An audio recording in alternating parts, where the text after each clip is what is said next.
My name is Curley. I am a Crow Scout, and I rode with General Custer on the expedition against the Sioux.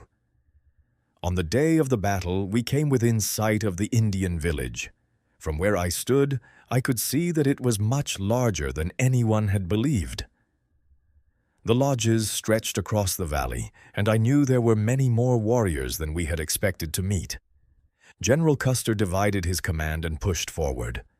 I remained with him. As we advanced over the ridges, the village suddenly came alive. Warriors were mounting their horses from every direction.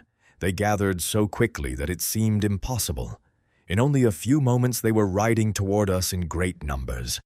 The soldiers formed to meet them, but the Sioux and Cheyenne kept coming. They spread out around us, riding fast and firing as they came. Soon the fighting became very heavy. I saw the soldiers stand their ground. They fought bravely, but the enemy was everywhere. The warriors outnumbered us many times over, and still more were joining the fight. It was then that General Custer spoke to me. He told me that I had done all that was required of me as a scout.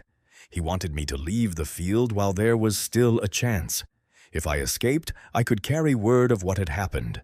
There was nothing more I could do by remaining. I did not wish to leave him, but I obeyed.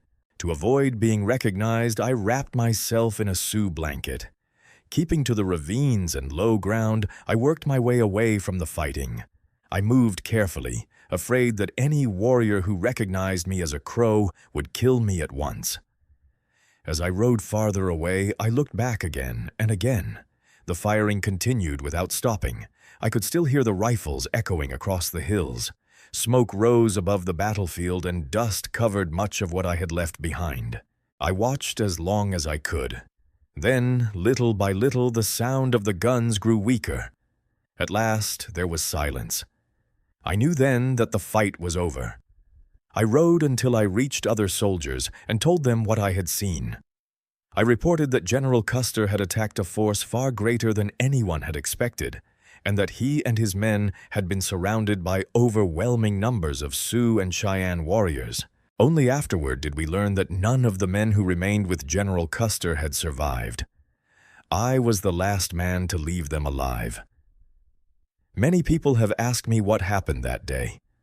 I can only tell what I saw with my own eyes. I saw a village larger than any of us imagined. I saw brave men fight against impossible odds. I saw General Custer remain with his command until the end. And when he ordered me to go, I carried away the last memory I would ever have of those men. That is the story I have always told, and it is the story as I witnessed it.